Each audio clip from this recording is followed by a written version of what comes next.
기도하겠습니다. 걸어가신 하나님 감사합니다. 오늘도 귀한 주님의 날을 저희들에게 허락하여 주시고 모든 일선을 놓고 아버지 앞에 나와서 찬송하며 또 기도하며 귀한 말씀을 전하게 하시고 듣게 하신 것을 감사합니다. 생명의 말씀 그리고 하나님을 향한 우리의 찬양이 늘 끊어지지 않게 하시고 하나님의 백성으로 온전히 살아가도록 주께서 인도하여 주옵소서. 이 시간에도 말씀을 증거할 때에 저희들의 마음의 문을 열어서 주의 말씀을 잘 듣고 또 일주일 동안 하나님의 백성으로 살아가도록 강건하게 붙들어 주시옵소서.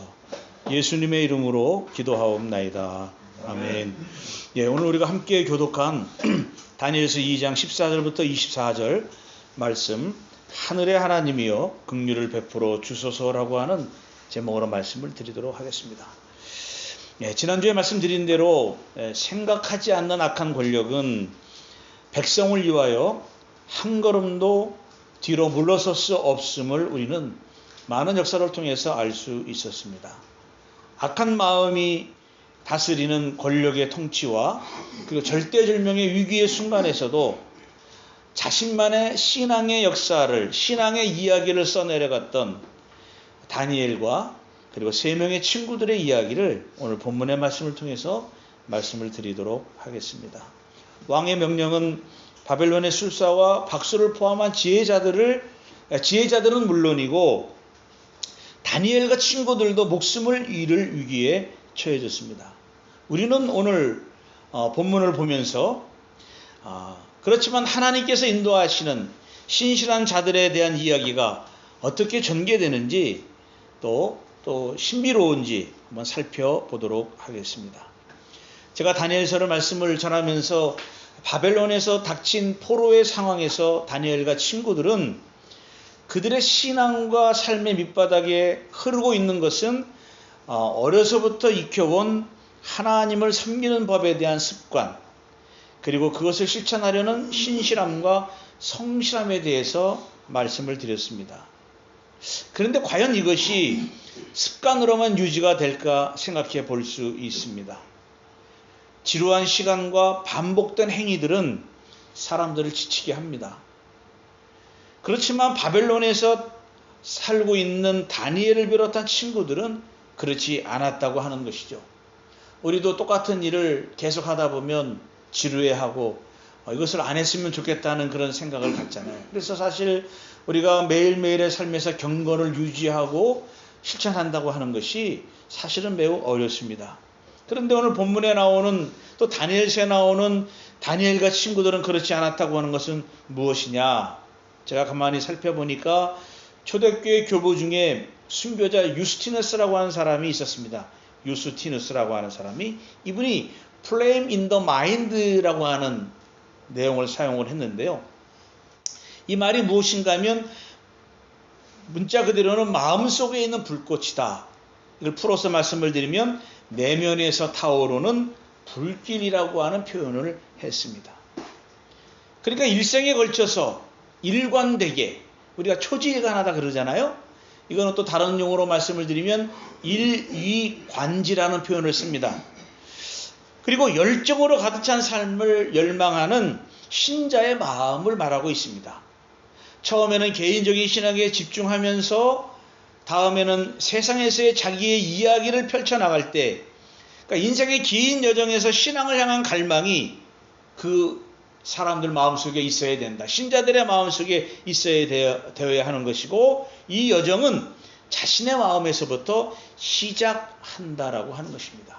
그러니까 우리의 마음에서 이 내면에서 타오르는 불꽃이 없으면 우리가 하는 신앙의 모든 것들이 쉽게 사그러들거나 지루해하거나 벗어나려고 하는 그런 습성을 사람들이 가진다고 하는 것입니다. 그래서 시작점이 어디든지 신앙의 여정을 걷는 모든 사람들은 마음이라고 하는 길을 통과해야 되는데, 이 마음이라고 하는 것은 하나님을 향한 갈망하는 마음, 또 하나는 사람을 향한 사랑의 마음인데, 둘 다 근본은 하나님을 향한 갈망에서 솟아나온다라고 하는 것입니다. 그렇게 되면 궁극적으로는 이런 사람들은 증인의 삶, 그리고 섬기려는 삶을 살려는 그런 의지의 불이 붙을 수밖에 없다. 이렇게 우리는 알 수 있습니다. 다니엘과 친구들은 노력을 헛수고로 만들고 그리고 고통과 위기의 정면으로 맞서기에 불가능한 악의 권력이 존재했지만 그러나 그들의 마음은 하나님을 향한 갈망과 열정, 즉 내면에서부터 타오르는 불길 속에 있었음을 우리가 생각해 봅니다. 우리는 위기를 만나거나 변함없는 일상이 계속되면 지루해하거나 또 별다르게 의미 없는 것처럼 여길 때가 있습니다. 우리는 이것을 뭐라 그러는가 하면 식상해 한다, 이런 표현을 합니다. 그러면서 일상을 소홀히 하죠.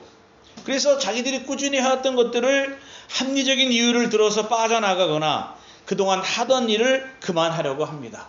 그러니까 하나님을 만나려고 하는 경건의 훈련도 어느 정도 하다 보면 지루해하고 이제 그만둬도 되겠지라고 하는 생각을 하고 하지 않습니다. 그래서 사람들은 자극을 원해요. 자극. 그래서 순간순간마다 자극이 들어가야 이 반응을 일으키지 않습니까? 그래서 새로운 것이 있으면 찾아가고 적응해 보려고 하지만 실상은 내용 없는 것과 같은 것들이 너무나도 많이 있는 것을 우리가 알게 됩니다. 그렇다면 오늘 우리는 다니엘과 친구들을 보아야 합니다. 마음의 불꽃을 타오르게 하는 그것이 무엇이 있었는가, 우리가 이 다니엘과 친구들을 보아야 하는 것이죠. 빌립보서 2장 12절과 13절 말씀에 보면 바울이 이런 말을 합니다. 그러므로 나의 사랑하는 자들아, 너희가 나 있을 때뿐 아니라 더욱 나 없을 때에도 항상 복종하여 두렵고 떨림으로 너희 구원을 이루라. 너희 안에서 행하시는 이는 하나님이시니 자기의 기쁘신 뜻을 위하여 너희에게 소원을 두고 행하게 하신다 그랬습니다. 그 교회를 개척했던 바울이 있을 때나 없을 때나, 신앙의 지도자가 있을 때나 없을 때나 우리 신자들은 항상 두렵고 떨림으로 주님의 구원을 이루어 나가야 된다고 하는 것입니다. 그러니까 구원이라고 하는 것은 이미 받은 구원, 그리고 앞으로 받을 구원, 행해야 될 구원, 이렇게 나눌 수가 있거든요. 현재는 우리가 이미 받은 구원을 이루어 나가는 것인데, 그 구원을 이루어 나가는 삶이 교회의 공동체 안에서 꾸준히 기쁨과 감사와 헌신으로 이루어지는데, 그것은 자신의 의지와 그리고 신자들이 가지고 있는 어떤 욕망이나 이런 것을 이루어지는 것이 아니라 그 신자의 마음 속에서 하도록 만드는 하나님에 의해서 이런 것들이 이루어지게 되는 것이다. 그러니까 조금 전에 말씀드렸던 내면에서 타오르는 불길이 자기뿐만 아니라 공동체 안에서도 이끌어갈 수 있는 원동력이 될 수 있는 것이다. 이렇게 우리는 알 수 있습니다.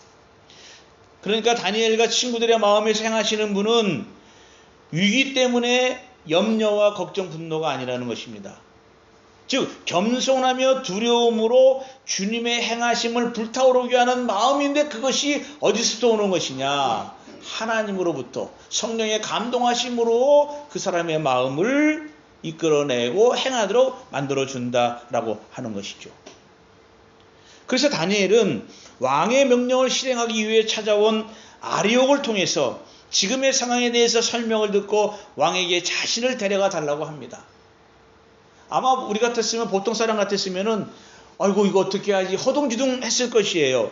그런데 본문 14절에 보면 아리옥이 다니엘을 찾아오고 24절에는 다니엘이 아리옥을 찾아가는 중간에 일어난 일을 지금 얘기하고 있는 것인데, 그 가운데 다니엘이 용기 있게 왕에게 말하는 다니엘의 모습을 우리가 보게 되는 것입니다. 그래서 다니엘은 히브리서 12장 1절에 많은 증인 중에 한 사람으로 존재하고 있게 되는 것이고요. 그리고 지금 신앙생활하는 우리는 혼자가 아님을 확인시켜 주는 것입니다. 왜 그런가 하면 신앙의 선배들로 힘겨운 시간을 보냈고 위험한 시험을 거쳤습니다만 증인의 한 사람으로 남아있고, 그리고 하나님을 과거에만 존재한 하나님이 아니라 지금 현재도 역사하시는 하나님을 증언하고 있기 때문에 그렇다는 거예요. 그러면 여러분, 오늘 본문의 말씀을 통해서 다니엘과 친구들의 믿음과 마음을 우리가 발견해야 됩니다. 그리고 하나님을 향한 갈망의 마음의 불꽃이 다시 활활 타오르게 불을 붙이는 그런 시간이 되시기를 바랍니다. 자, 다른 지혜자들과 같이 죽음의 위기에 처한 다니엘은요, 다니엘을 죽이기 위해 찾아온 시위대장 아리옥을 만납니다. 그는 바벨론의 모든 지혜자들을 숙청하러 가고 있었고, 그 과정 중에 다니엘을 만나게 됩니다. 다니엘은 왕의 명령이 떨어질 때 궁정이 없었기 때문에 그 사건의 내막을 잘 알 수 없었습니다. 그래서 그는 먼저 아리옥에게 물어본 듯합니다. 15절에 보면 왕의 근위대장 아리옥에게 물어 이르되 왕의 명령이 어찌 그리 급하냐. 여기는 이제 급하냐라고 한국말로 번역이 되어 있어요. 예? 그런데 영어 성경 NIV를 보면 such a harsh decree라는 말이 쓰여져 있습니다. 이게 사실은 가혹함이라는 뜻을 가지고 있는 거예요. 모질다, 이런 뜻을 가지고 있습니다. 그리고 엄중하다, 심하다, 혹독한이라고 하는 뜻을 가지고 있는 것인데요. 그러니까 어찌 왕의 명령이 그리 급하냐라고 하는 것은, 왕의 명령은 취소되거나 지연시킬 수 없는 무서운 명령이잖아요. 그리고 그런 것을 알고 있었기 때문에, 그럼에도 불구하고 다니엘은 이제 아리옥에게 물어보고, 아리옥은 대답으로 사건의 전말에 대해서 다니엘에게 이야기합니다. 여기서 우리가 눈여겨봐야 될 것은 14절 말씀인데요. 어떻게 말을 하냐면, 다니엘은 바벨론의 지혜자들을 죽이려고 나온 왕의 시위대장한 아리옥에게 가서 슬기로운 말로 조심스럽게 물어보았다 그럽니다. 그러니까 조금 전에 막 허둥지둥 될 수밖에 없는, 야, 이거 어떻게 내 목숨을 유지할 수 있을까, 이런 상황 속에서 다니엘은 위기에 처해 있잖아요. 그런 상황 속에서 지혜와 명철을 가지고 아리옥에게 묻습니다. 여기서 지혜와 명철이라고 하는 것은 적절한 판단을 내릴 수 있는 생각과 신중한 태도를 우리들에게 말씀하고 있습니다. 우리들은 사람을 판단할 때 어떤 기준이 있습니다. 대개의 경우에는 보통 4가지를 우리 사회에서 두고 판단을 하는데요. 신언서판이라고 합니다. 신언서판. 신이라고 하는 것은 자신의 몸을 잘 처신하는 사람이에요. 번잡하게 몸을 처신하는 사람을 보면서, 아, 저 사람과는 더 이상 사귈 수가 없구나. 그러니까 몸을 함부로 굴리는 사람을 말하는 겁니다. 또 언이라고 하는 것은 말이라고 하는 말 언자인데요. 입만 열면 이 쓰레기 같은 말을 하는 사람이 있습니다. 말은 잘하는 것 같지만 이치에 맞지 않는 말, 남의 속을 긁어내는 말, 갈등을 조장하는 말, 이런 사람을 보면, 아, 저 사람하고는 내가 깊게 사귈 수가 없다, 같이 어떤 동반자로 무슨 일을 할 수가 없다, 그런 생각이 들지 않겠어요? 또 서라고 하는 것은 글씨 서자를 말하는 건데, 글씨체를 말하는 것이 아니라 글을 잘 쓰지 못하는 사람을 봅니다. 우리가 보통 이메일을 보내거나 편지를 써서 이렇게 보낼 때 글들을 보면 예의가 있고 또 이렇게 잘 알아듣기 쉬운 말이 있는데, 그 말에는 어떤 저주가 있고 그한 말이 있고, 이게 무슨 말인지 알지 못한 이런 말을 보면서, 아, 이 사람은 좀 마음의 상태가 이게 정돈되지 않구나, 이렇게 판단을 할 수가 있어요. 마지막 4번째로 판단이라고 하는 것이 있는데요.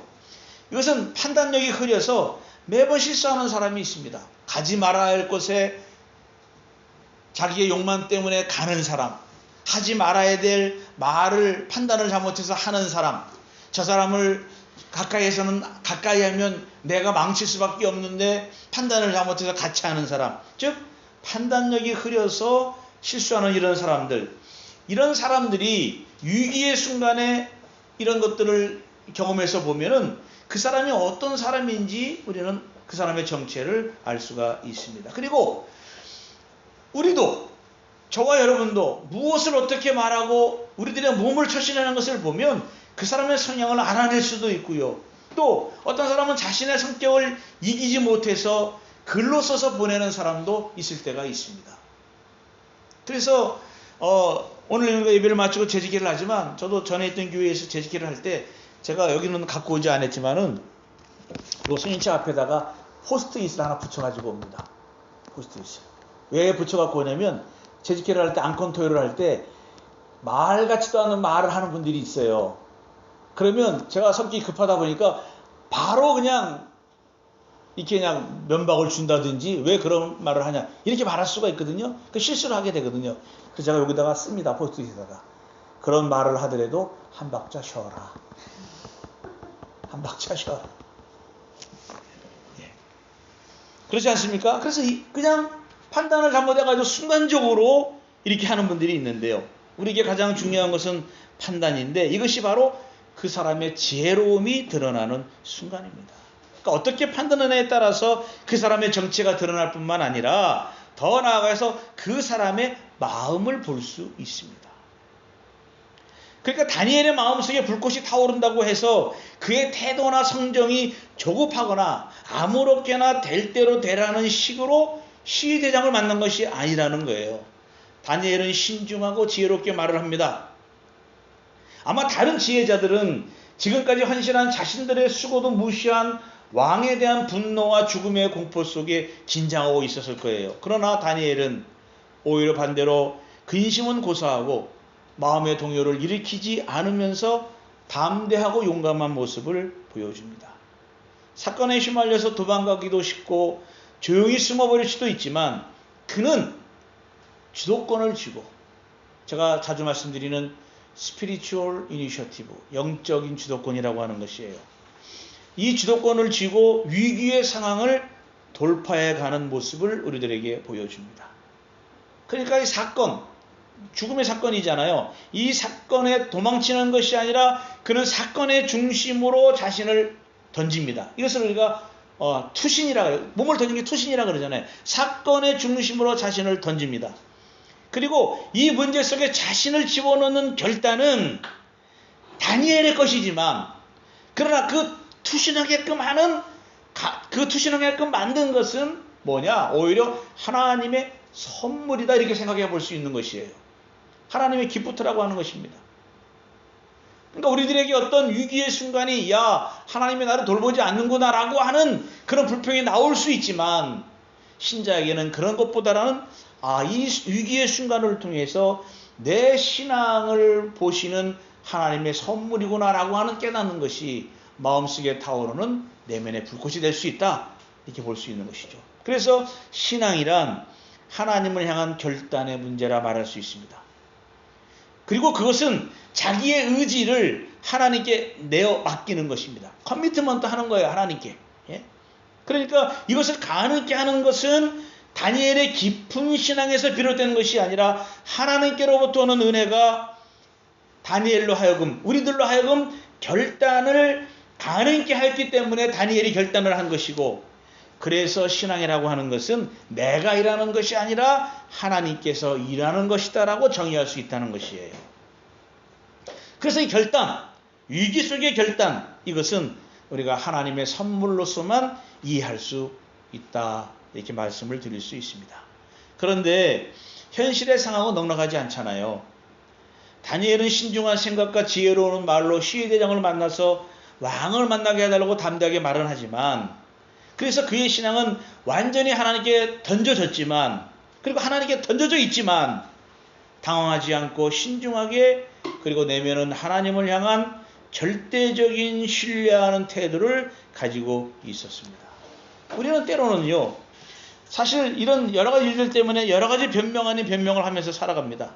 내 신앙은 문제 없지만, 내 신앙은 전혀 문제가 없지만 지금의 상황이, 그리고 나는 아무렇지 않지만 내 주변의 사람 때문에 나는 정말 괜찮은데 몸이 조금 불편하고 마음이 심란해져서라고 하면서 지금의 이런 상황들을 벗어내고 하는 사람들이 있어요. 그러나 우리는 신앙의 경험이 있기 때문에 하나님께 헌신할 수 있습니다. 왜냐하면 하나님은 우리를 위하여 자기 자신을 포기하셨기 때문에 아들을 주셨고, 그래서 우리는 우리 자신을 하나님께 바칠 수 있는 자유가 있다라고 하는 것입니다. 하나님이 먼저 우리를 위하여 내어 던지신 것이 있기 때문에 우리는 하나님께 바칠 수 있는 자유로움이 있다라고 하는 것입니다. 그러니까 위기의 순간에 우리를 얽매고 힘들게 하는 건 사실이지만, 그러나 그것이 우리의 신앙에 하등의 문제가 생긴다라고 하는 것은 우리의 신앙의 정체성을 돌아볼 필요가 있는 것이죠. 그래서 하나님께서는요, 우리가 믿는 하나님께서는 우리를 십자가 위로 믿는 자를 부르신다는 것입니다. 그 십자가 위에서 저와 여러분을 세상에 대하여 십자가에 못 박히고 또 내가 또한 세상을 대하여 그러하리라라고 하는 갈라디아 6장 14절의 말씀처럼 이제 우리는 정과 욕심을 십자가에 못 박혔습니다. 그래서 우리 신자들은 사실 세상에 주는 고난이 있을 때 공포를 갖고 어려움을 갖지만 우리가 십자가 위에 못 박힌 그 예수님과 함께 내가 못 박혔다고 한다면 우리는 두려울 것이 없는 게 무엇인가 하면 세상이 주는 고통과 위험에서 우리는 주님과 함께 고난을 같이 받고 있기 때문에 우리는 그것을 이겨내고 또 견뎌내고 초월할 수가 있다는 것입니다. 그래서 골로새서 1장 24절에 보면 내가 이제 너희를 위하여 받는 괴로움을 기뻐하고 그리스도의 남은 고난을 그의 몸된 교회를 위하여 내 육체에 채워놓으라, 이런 말을 바울이 했습니다. 그리고 우리에게 명령하죠. 십자가의 의미를 주님의 것으로 하느냐 안 하느냐, 그리스도와 함께 더불어 십자가에 달리기를 원하느냐 안 하느냐 하는 것을 우리들에게 묻고 있다라고 하는 것입니다. 그러니까 이 물음은 그리스도와 더불어 십자가에 죽고 그리스도와 더불어 다시 부활한 자로 이해하기를 원하느냐 원하지 않느냐라고 하는 질문 앞에 직면해 있는 것과 마찬가지라고 하는 것입니다. 그러니까 주와 함께 못 박혔다라고 한다면, 그리고 갈라디아 2장 20절의 말씀처럼 주와 함께 다시 살리심을 받았다라고 한다면 우리들의 삶의 유기와 식상이 한다라고 하는 이것들은 결코 문제가 될 수 없다라고 하는 것이죠. 따라서 신자는 열정과 신중함 그리고 하나님 앞에서의 결단을 함께 생각해야 하는 것이에요. 그러면은 그렇게 되면 어떤 결단이 나오게 되느냐, 뒤따라가는 모습이 아니라 능동적으로 앞장서서 그리고 용기 있게 공동체의 신자들과 함께 앞서서 헌신하며 진리를 향해 달려나가게 될 수 있다라고 하는 것입니다. 이거를 우리가 8대2의 법칙이 세상에 있다라고 하지만 어떤 조직이든지 20%만 움직이고 80%는 다 이제 그냥 따라가는 그런 8대2의 법칙이 있다고는 하지만 100%가 다 헌신할 수는 없지만 그럼에도 불구하고 헌신하도록 이끌어내기 위해서 하나님의 말씀이 필요하고 여러 가지 상황이 있지만 주변의 상황, 자신의 상황, 여러 가지 상황이 있음에도 불구하고 우리가 그리스도와 함께 다시 살리심을 받았으면 위의 것을 바라보게 되는데 고난과 고통은 우리의 결단을, 내면에서 타오르게 하는 열정을 완전히 찬불을 끼얹어서 이렇게 꺼져버리게 하는, 그렇게 할 수 없다라고 하는 것입니다. 그래서 16절을 보면 다니엘은 초대받지 않았음에도 느부갓네살 왕에게 들어갑니다. 문제의 한복판으로 자신을 집어넣음으로써 다른 인생의 스토리를 이제 만들어 가게 되는 것이죠. 이와 비슷한 이야기가 있습니다. 에스더 4장 11절에 보면 남녀를 막론하고 부름을 받지 아니하고 안뜰에 들어가서 왕에게 나가면 오직 죽이는 법이요 라는 구절을 보면 사실 고대 근동에서 초대 없이 왕에게 들어간다고 하는 것은 자신의 생명을 담보로 한 행위란 말입니다. 그래서 이 점에 있어서 어떤 분은 다니엘이 직접 가지 않고 아리옥을 통해서 간청했으리라 이렇게 생각하는 분도 있어요. 그러나 더욱 중요한 것은 뭔가 하면 어떤 상황이든지 간에 한 사람의 용기 있는 헌신과 투신으로 여러 사람이 살 수 있다는 진리를 우리는 발견할 수 있습니다. 그러니까 어떤 공동체든지 어떤 위기 속에서든지 한 사람의 헌신이 필요해요. 그 한 사람을 찾는 것이에요. 하나님께서. 그 한 사람 때문에, 그 한 사람의 헌신과 희생 때문에 공동체가 살고 공동체가 따라가는 것이고 유지가 될 수 있는 것입니다. 그래서 다니엘의 용기 있는 행동은 그가 하나님을 굳고 그리고 깊게 믿었기 때문에 하나님께서 선물로 용기와 신중함과 지혜로움을 주셨다는 것입니다. 그래서 왕 앞에 선 다니엘은 왕에게 의미를 알기 위한 기한을 요구하죠. 여기에서 기한으로 번역된 단어는 매우 짧은 시간을 의미하고 있습니다. 지금 왕은 성질 나가지고 다 죽이려고 하는데 긴 시간을 줬겠습니까? 아니죠. 그렇지만 상당한 자신감을 가지고 있는 다니엘은 목숨을 유지하기 위하여 꿈의 내용과 해석이 아니라 하나님의 참된 백성임을 드러내려고 하는 믿음이 있었기 때문에 왕에게 말을 할 수 있었고, 이런 다니엘의 요구에 본문에는 정확하게 드러나고 있지 않지만 앞뒤 문맥으로 살펴볼 때 느부갓네살 왕은 다니엘에게 얼마간의 시간을 주었다. 그러니까 형을 집행할 수 있는 유예 기간을 주었다. 이렇게 우리가 생각해 볼 수 있다라고 하는 것입니다. 자, 이제 집으로 돌아간 다니엘은요, 3명의 친구들에게 현재 닥친 일과 왕에게 한 말을 알려주었습니다. 여기에서 3명의 친구들의 이름이 개명된, 이름을 바꾼 바벨론식 이름을 사용하지 않고 원래 히브리식 이름만을 열거하고 있는 것은 저자의 의도된 메시지가 있다라고 하는 것입니다. 그것이 무엇이겠습니까? 다니엘과 세 친구들이 비록 바벨론의 교육은 받고 있지만 그들은 여전히 이스라엘의 정신적인 유산, 신앙적인 유산을 간직하고 있다. 사실 이들은 포로가 되기 전에 유대 땅에서 교육을 받았을 것 아닙니까? 근데 유대인의 교육이라고 하는 것이 3가지의 교육이 있는데 신앙교육, 학교교육, 민족교육이 있었다고 합니다. 근데 이 신앙교육을 통해서 이 유대인들이 자신들의 신앙적인 그리고 민족적인 정체성을 잘 보존할 수 있었고요. 그리고 신앙의 정체성을 잘 유지하고 분명하게 인식하면서 그리고 구체적인 삶으로 실천하게 만드는 그런 신앙의 교육, 그러니까 신앙교육뿐만 아니라 여러 가지들을 통전적으로 가정에서 이루어졌다라고 하는 것입니다. 물론 이제 포로기에도 회당을 중심으로 한 탈무드 신앙교육이 있었지만 어찌됐든 간에 포로로 끌려오기 전에 유대 땅에서의 그 신앙교육이 분명히 있었다라고 하는 것. 근데 요즘에는 그런 말들을 많이 하잖아요. 다 컸는데 자녀들이 이제 자기들이 알아서 해야지 무슨 말을 하느냐. 뭐 저희 가정도 마찬가지입니다. 네? 무슨 말을 하느냐라고 하는 분들이 많이 있습니다. 일리가 있어요. 다 성인이고 자기 결정권을 가지고 있지만, 그렇지만 우리는 언약 백성으로 묶인 하나의 가족입니다. 그렇기 때문에 자녀들이 아무리 잔소리라고 여겨도 가정에서 신앙적인 정체성에 대한 교육은 이루어져야 된다. 그래서 분명한 사실입니다. 자, 다음에 다니엘은 이 친구들에게 무작정 기도를 요청하지는 않습니다. 친구들에게 상세하게 모든 일들을 설명해 주면서 사태의 심각성을 알리는 후에 기도를 부탁하는데 그것이 18절이죠.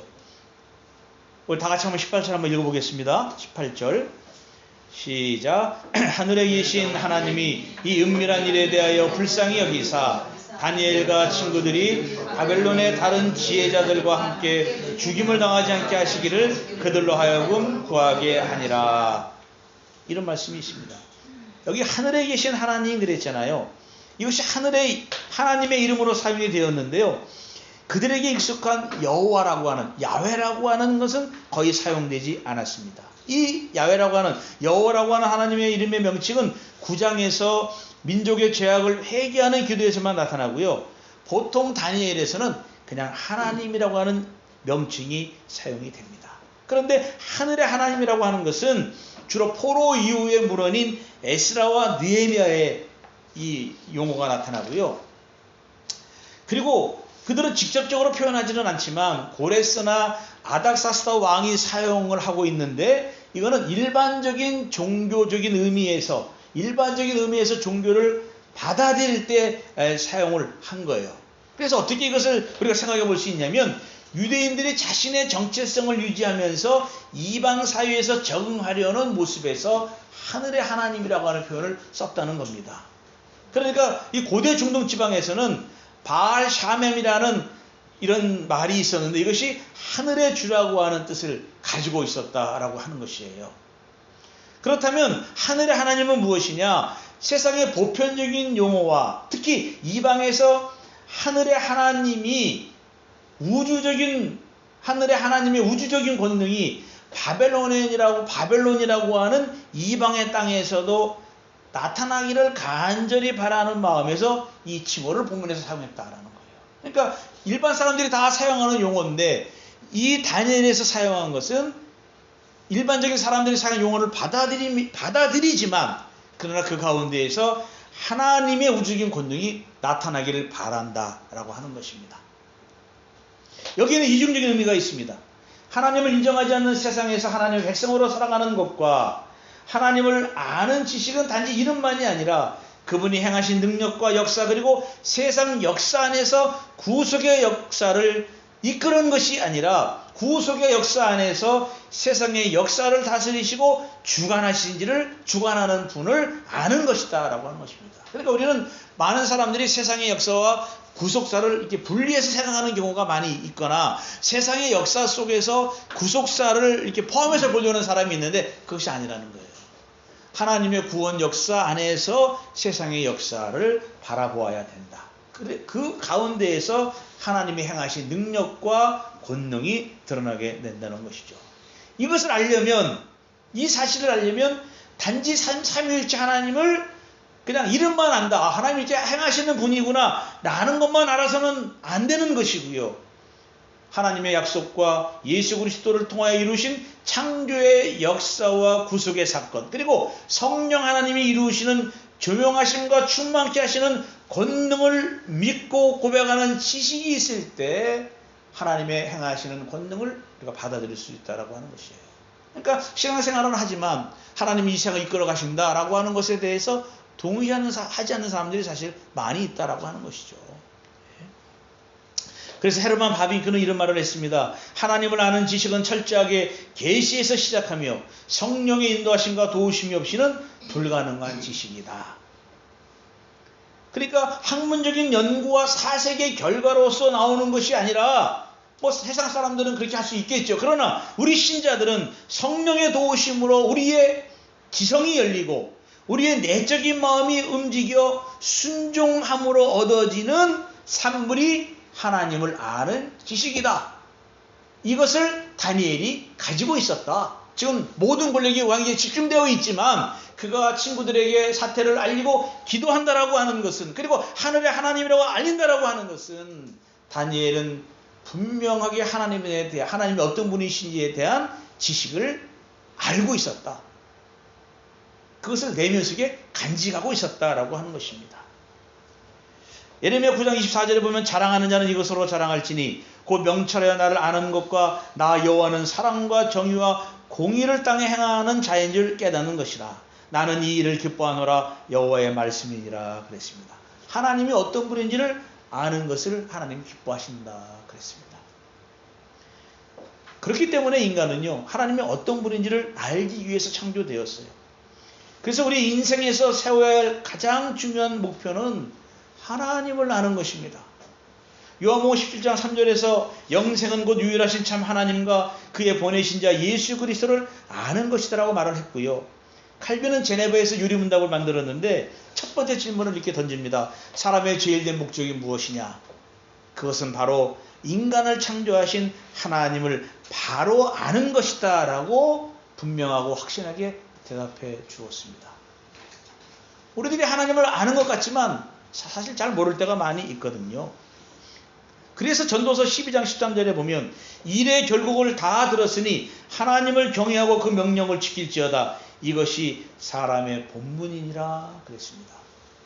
다니엘의 내면 속에 하나님에 대한 지식을 그냥 지식으로만 알고 있는 것이 아니라 그분이 권능을 행하시는 분이고 역사를 이끄시는 주권자라고 하는 사실을 알았다는 것입니다.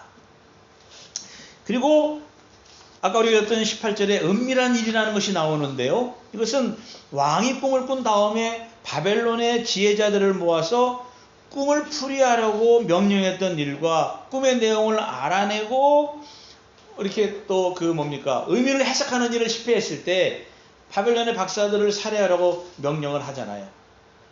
그리고 왕에게 나아가서 일정한 기한 내에 꿈을 풀이하기로 약속한 일, 이 모든 것들을 포함해서 은밀한 일이다. 그렇다면 왜 은밀한 일이라고 말을 했을까? 이것은 왕과 다니엘의 모든 지혜자들은 모르는 일이에요.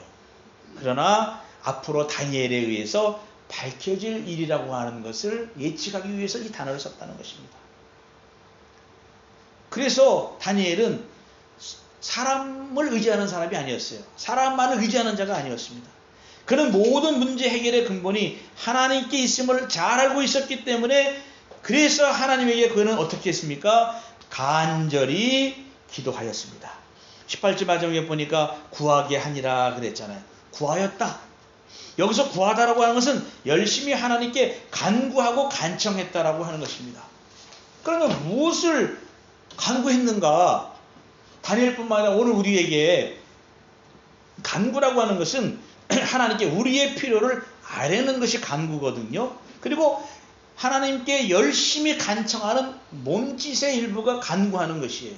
그렇다면 이 간구라고 하는 것은 하나님이 이렇게 약속을 하셨구나라고 하는 것을 그냥 알고 멈추는 것이 아니라 하나님의 그 약속을 붙잡고 매달리는 일이 간구하는 것이다. 그것이.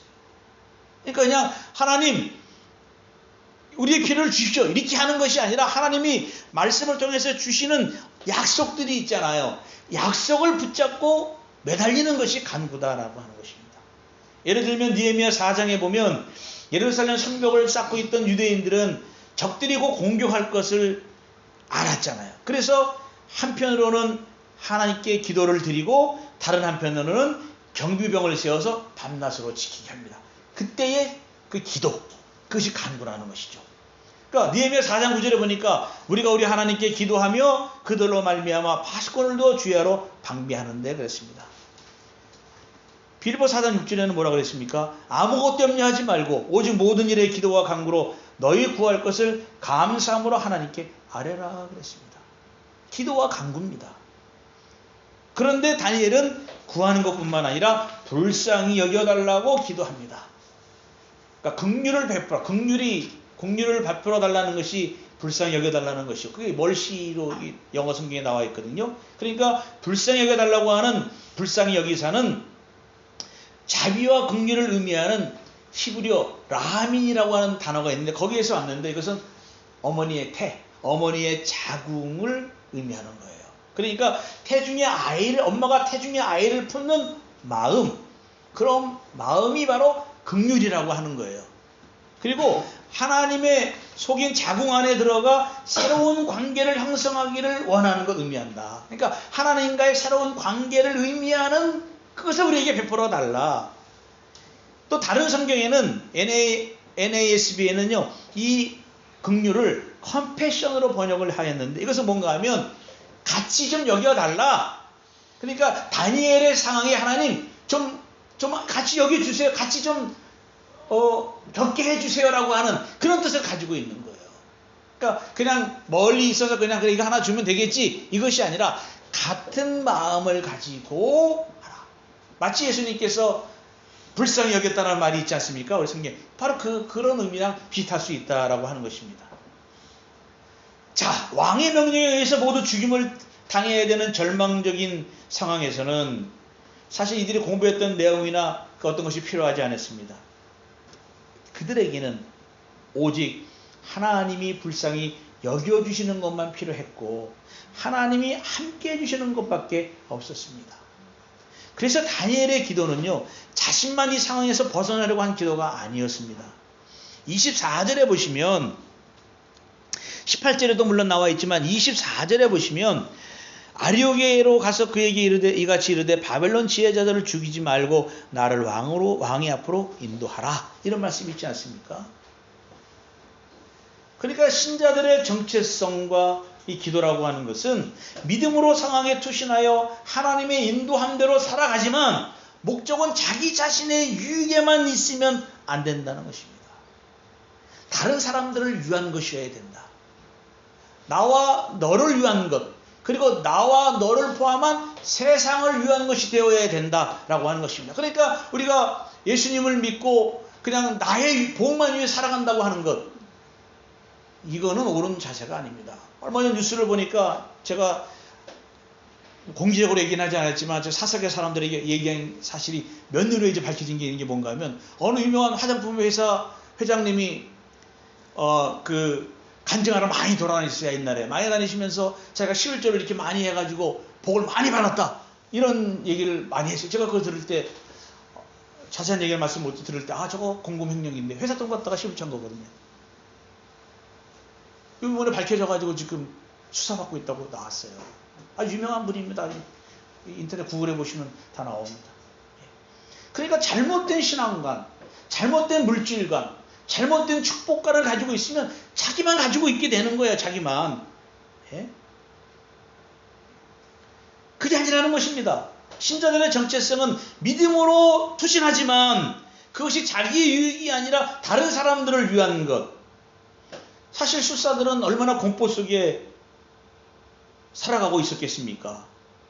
그래서 다니엘의 기도는 자신의 주위 세계를 배려하고 동료 인간들을 심려하는 또 다른 긍휼을 가지고 기도했다는 것이에요. 그러니까 배려와 심려.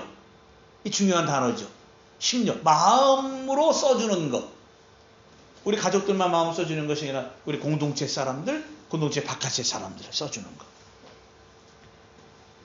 이런 마음을 가지고 기도했고 또 한편으로는 자기 자신도 염려와 걱정이 왜 없겠습니까? 그러나 그들은 하나님의 긍휼을 굳게 믿음으로 기도할 수 있었다라고 하는 것입니다. 하나님께서 우리를 부르신 목적과 우리들의 인생이 마치 롤러코스터를 타는 것과 같이 변화무쌍하지만 나의 이야기가 아니면 나와 함께 하신 그분의 이야기를 다시 쓸 수 있는 이유는 지난주에 말씀드린 대로 하나님이 함께 하시는데 그 하나님은 실수하지 않는 하나님이다 라고 하는 것입니다. 그래서 지난주에 말씀드렸던 오버튼이 쓴 작사의 후렴을 보면 이런 말이 있어요. 지금은 내가 볼 수 없는 곳 너무 많아서 너무 멀리 가물가물 어둠거려도 운명이여 오라. 나 두려워 아니하리. 만사를 주님께 내어 맡기리. 차츰차츰 안개는 거치고 하나님 지으신 빛이 뚜렷이 보이리라. 가는 길이 온통 어둡게만 보여도 하나님은 실수하지 않으신다네. 어두운 밤 어둠이 깊어 날이 다시는 밝지 않을 것 같아 보여도 내 신앙을 부여잡고 주님께 모든 걸 맡기리니 하나님을 내가 믿음일세 그랬습니다. 믿음이 가능하게 하는 것입니다. 그래서 신앙은 내 자신의 미래를 하나님께 맡기는 것입니다. 그러면 일희일비하지 않을 수 있습니다. 우리가 조선모사처럼 금방 웃었다가 또 금방 찡그렸다가 이러지 않을 수 있다라고 하는 것이에요. 힘들다고 어렵다고 불평해야 될 순간에 좀 더 담대하게 여유를 가지고 하나님의 긍휼을 구하시는 여러분들이 되시기를 바랍니다. 그러면 생명의 역사가 나를 통해서 내가 있는 곳에서 일어나게 되는 것이에요. 이것이 하나님이 우리를 부르신 목적이고 사명이라고 하는 것입니다. 그래서 다니엘과 세 명의 친구들은 함께 같은 기도 제목을 내어놓고 합심해서 기도하였습니다. 하나님께서 언제나 어디서나 함께 하신다는 믿음을 가지고 용기 있게 나서서 기도하면 역사는 일어납니다. 사적 이익을 위해 용기를 가지고 일어서는 것이 아니라 공동체와 이웃의 이익을 위해서 내가 하나의 미랄이 된다면 하나님의 역사는 여러분의 인생사를 새로 써나가게 할 것이라고 하는 사실입니다. 이렇게 기도한 다음에 다니엘은요, 하나님의 긍휼을 구한 다니엘과 친구들의 기도는 하나님께서 은밀한 일의 내용을 보여주심으로써 응답받습니다. 응답받게 됐잖아요. 그러니까 기도는 왜 하느냐? 응답받기 위해서 하는 것이에요. 응답이 없는 기도는 할 필요가 없죠, 사실. 그러나 하나님은 반드시 응답해 주십니다. 그런데 실제로는요, 내가 이것을 기도하고 싶은데 우리가 기도하면서도 어떤 단어, 문장을 꺼내놓지 못하는 경우가 있다는 거예요. 사람들에게 쭉 물어보면 난 사실 요거를 기도하고 싶은데 요거는 꽁꽁 숨겨놓고 요것만 기도하는 경우가 있다는. 그러니까 어떻게 보면 좀 거짓은 아니지만 하나님 앞에서도 자신을 내어놓지 못하는 경우가 있는 것이죠. 그럴 때 우리는 다니엘의 기도를 보면서 솔직하게 자신을 드러내고 간절히 기도해야 된다라고 하는 것입니다. 그래서 다니엘은 기도의 응답으로 인해서 하늘의 하나님을 찬양하며 하나님의 이름을 찬송합니다. 명목상으로 찬양하는 것이 아니라 19절에 보면 구체적인 하나님의 지혜와 능력에 대해서 찬양과 찬송을 합니다. 즉 다니엘이 구하여 얻은 것은 자신의 경험과 노력으로 얻은 것이 아니라 하나님께서 직접적인 계시를 통해서 얻은 지혜인 것이에요. 그러니까 다니엘은 기도하다가 하나님이 보여주시는 계시를 이상으로 본 것이거든요. 그렇다면 우리가 신앙생활하면서 불행한 신자는 기도가 응답되지 않아서가 아니라 기도로 구하지 않는 사람이 불행한 신자인 거예요. 하나님은 주시려고 시간을 정리하고 계시는데 이 시간을 정리한다고 하는 것은 우리말로 드린다면 타이밍을 보고 계시는 거예요. 계시는데 기도하지 않으면 능력의 역사는 일어나지 않습니다. 따라서 기도하실 때 그냥 눈 감고 스쳐 지나가듯 하는 기도가 아니라 지난번 말씀드린 대로 deliberate, 의도적으로 정직하게 기도해야 된다라고 하는 것입니다.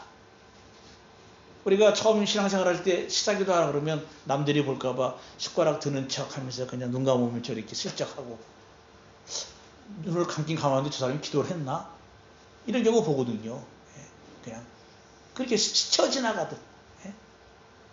물론 어떤 사람이 개구리의 기도라고 하는 책을 써가지고 이렇게 그런 말도 있지만, 여기서 다니엘의 기도라고 하는 것은 순간순간 차를 타고 이런 그러니까 개구리 기도라는 것은 이렇게 펄쩍펄쩍 개구리가 뛰잖아요. 그러니까 순간순간 기도한다는 거예요. 차 탈 때 한번 기도하고 이런 식으로. 그런 기도도 필요하지만 오늘 다니엘의 기도는 정직하고 의도적인 기도가 필요하다는 겁니다.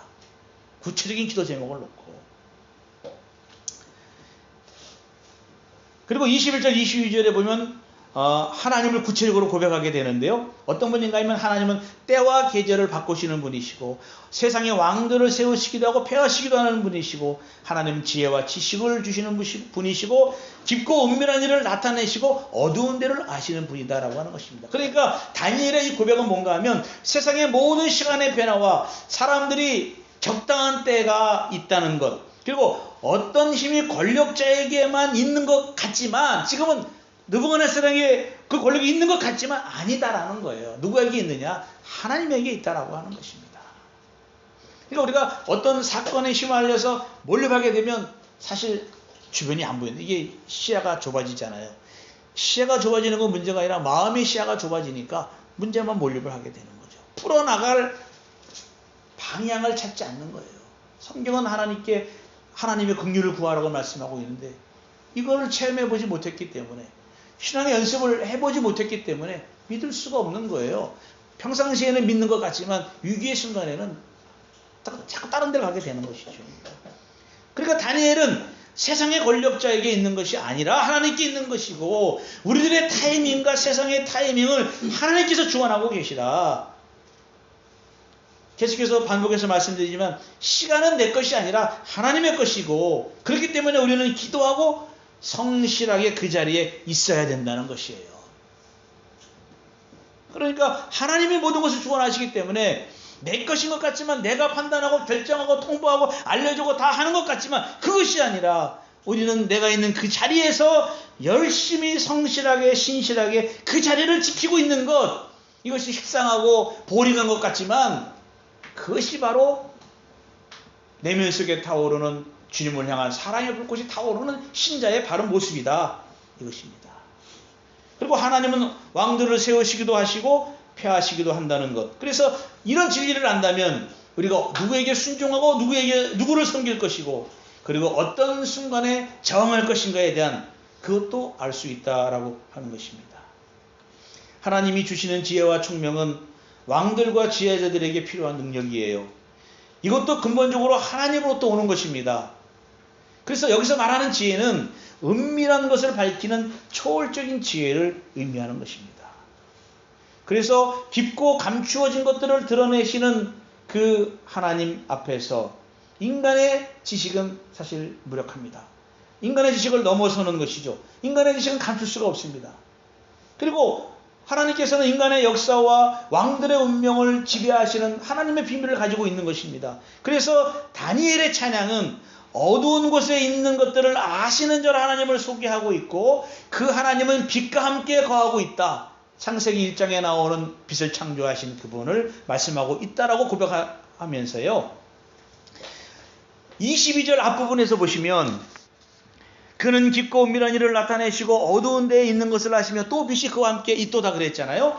앞부분에서는 감춤과 드러냄이 대조를 이루고 있고, 그러나 그 부분에 보면 빛과 어둠이 대조를 이루고 있는데, 어둠이라고 하는 것은 인간 지성의 무지, 인간의 이해력의 무지를 의미하고 있고, 빛은 하나님에 의해서 소유된 지혜를 말씀하고 있는 것이에요. 우리가 인간의 지성을 구하는 것이 아니라 하나님의 지혜를 구해야 되는 것이에요.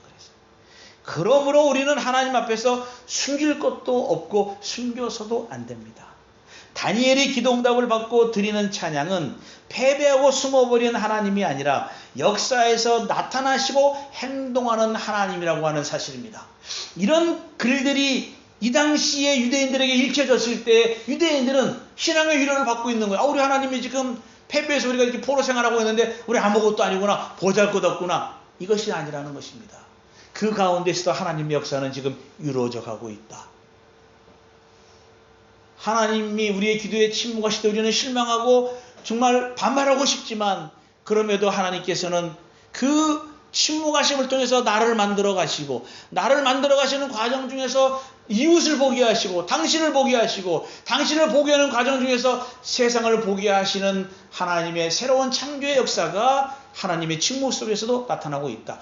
그런데 하물며 하나님이 살아계시는데 역사하지 않는 하나님이 어디에 계시느냐? 하나님은 역사하신다라는 것이에요. 그것이 23절입니다. 나의 조상들의 하나님이여, 이렇게 표현을 합니다. 나의 조상들의 하나님. 이런 표현이 출애굽기에 4번 나타나고요. 또 신명기, 여호수아, 사사기, 열왕기에도 나타나고요. 신명기 또 이런 역사서에서도 나타납니다. 근데 시편과 예언서에는 나타나지 않는데요. 역대기에서는 하나님이 야훼, 너의 선주의 하나님으로 20번 정도 불려졌다고 합니다. 그러니까 이 신구약 중간시대의 문헌들을 보면 우리 선조의 하나님, 나의 조상들의 하나님이라고 하는 이 기도문이 많이 나타났다고 합니다. 그러니까 나의 조상들의 하나님이라고 하는 것은 출애굽기에 역사하셨던 그 하나님, 유대인들의 조상들이 경험했던 그 놀라운 만나를 주시고 반석을 쳐서 생수를 주셨던 그 하나님, 강력한 애국 군대를 물리쳤던 그 하나님이 지금 또 행하신다, 살아계신다. 오늘은 쉬고 있는 분이 아니다라고 하는 것입니다. 다니엘에게 아무도 풀지 못하는 은밀한 일을 알려주시는 하나님이 오늘 우리 교회에도, 여러분의 삶에도, 자녀들에게도, 여러분들 직장과 사업장에도, 여러분들의 마음속에 하나님을 알려고 하는 불꽃을 일으키게 만드시는 분이 그 하나님이라고 하는 사실입니다. 무엇보다도 하나님을 더 사랑하려고 하는 신앙의 헌신을 위하여 빛으로 인도해 주시고 사랑으로 품어주시는 그 분이 바로 우리가 말씀하고 있는, 고백하고 있는 삼위일체 하나님이라고 하는 사실을 믿으시기를 바랍니다. 그러므로 우리는 하나님 앞에 단독자로 솔직하게 서서 하나님께 기도하시기를 바랍니다. 다니엘이 하나님의 신실함을 읽고 있었기 때문에 나의 조상들의 하나님이라고 부른 것처럼 저와 여러분에게도 환난과 어려움의 순간에 하나님께서 도우신 것 같이 도우실 줄로 분명히 믿습니다. 그리고 하나님을 찬양하시기를 바랍니다. 이 찬양은 시편에 나오는 것처럼 신세를 한탄하는 탄식의 찬양이 아닙니다. 분명히 하나님이 어떤 분인지에 대한 인식과 그분이 하신 일, 그리고 개인적인 하나님과의 체험에서 나온 것들을 찬양하는 것입니다. 이웃에 대한 배려로 하나님께 기도하는 것과 하나님의 역사하심을 찬양하는 것은 나만 보았던 문제와 일이 이웃으로, 그리고 공동체와 세상을 향해 이어지게 만들어주는 것이에요.